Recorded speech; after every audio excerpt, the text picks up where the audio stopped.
Sa herë që vendos të flas për një makinë të caktuar, më vijnë komente pozitive dhe kritikuese sigurisht, dhe këto të fundit unë gjithmonë i mirëpres. Por ama ka edhe nga ato komente të tipit që pse e shan këtë makinë, se është shumë e mirë.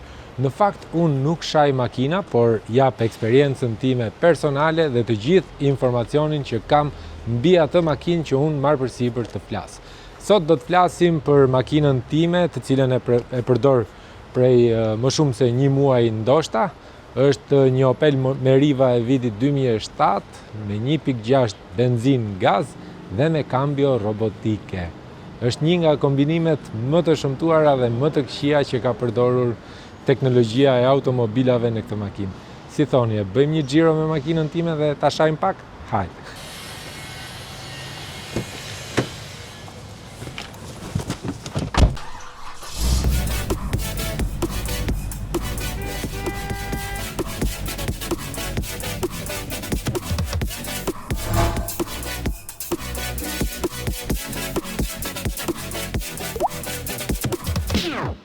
Është një Opel Meriva, siç ju thash, e vitit 2007 me motor 1.6 benzine dhe personi që e ka patur përpara me i ka vënë dhe impiant gazi. Në fakt unë e mora sepse më duhej një makinë e lirë, ekonomike dhe shumë praktike për t'u parkuar në Tiranë.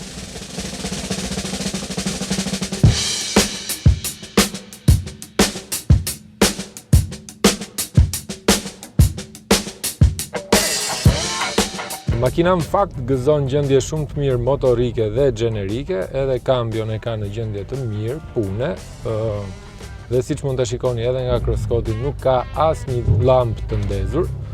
Ka hapësirën e nevojshme që mua më nevojitet, edhe pse është një makinë, le të themi, në përmasat e hyn tek përmasat e familjareve, është prap pak e vogël.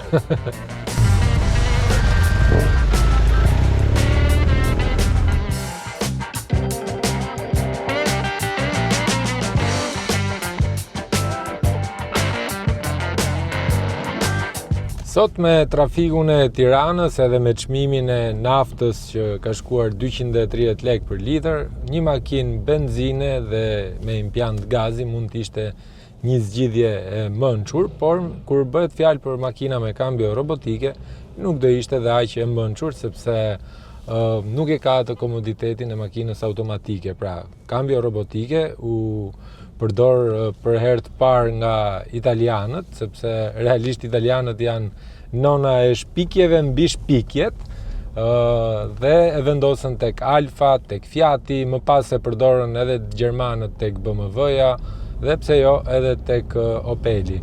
Robotiket nuk e kanë atë komoditetin e ngarjes, ju thash, pra kanë atë kolpon e her pas hershme dhe atë goditjen e ndrimit marsheve, duket sikur nuk po ta ndron marshin, apo duket sikur po ta ndron me vonesë, ka dridhjet her pas hershme, dhe përmbi të gjitha kur ti i vendos dhe një impiant gazi sipër makinës, ngarja bëhet akoma edhe më e vështirë dhe më stresuese.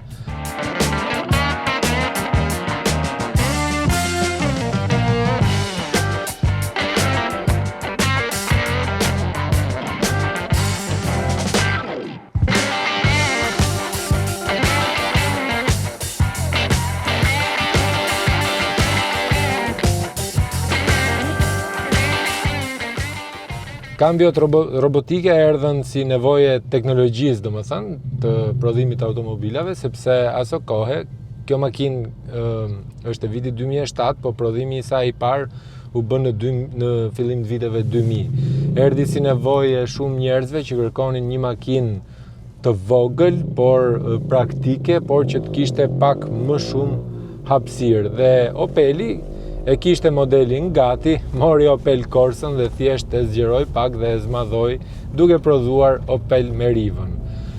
Për të ulur kostot e karburantit, sepse të prodhosh një makinë të lirë me një kambio automatike, askush nuk ka interes për ta shitur sepse del kostoja shumë herë më e lartë se sa një makinë tjetër me kambio manuale. Dhe vendosën që të bëjnë këtë eksperimentin që doli i dështuar me kambiot robotike. Çka do të thotë? Është një makinë në tipologji manuale, por thjesht i kanë hequr freksionin nga poshtë këmbëve dhe i kanë vendosur këtë robotin për të ndruar shpejtësitë se sa herë do makina që të përshpejtoj xhirot e motorit.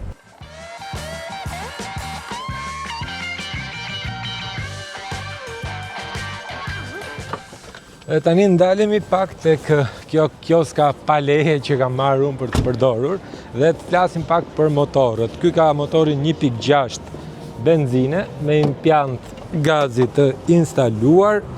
Është një nga motorët, le të themi, pak më të qëndrueshëm se sa modelet e tjera, pasi tek benzina Opeli ka vendosur motorin 1.4, që është një motor i dobët për mendimin tim.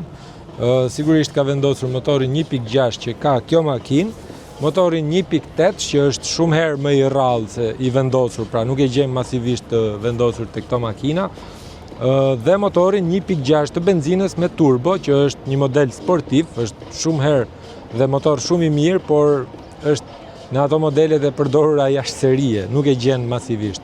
Ndërsa tek nafta janë dy versione motorësh, është motori 1.3 naft që është një motor shumë ekonomik, por nga ana tjetër është shumë problematik dhe shumë i dobët, dhe motori 1.7 CDTI i naftës, të cilin unë e kam përdorur, e kam patur, pra të njëjtën makinë e kam patur rreth 10 vjet më parë, ka qenë një motor i mirë, i qëndrueshëm, me shumë pak probleme, por me atë koston e mirëmbajtjes të ulët, por në kohë. Gjithmonë, nëse mirëmbahet dhe nëse i bëhen shërbimet e nevojshme edhe kambios robotike, çdo gjë shkon në mënyrë perfekte, mund të thoja, me bindje.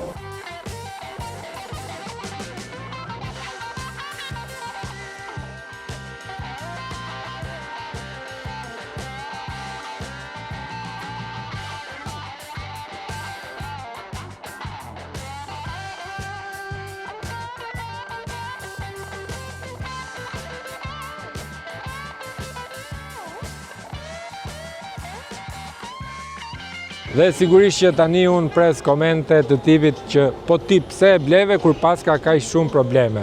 Në fakt është shumë e thjeshtë për dy arsye.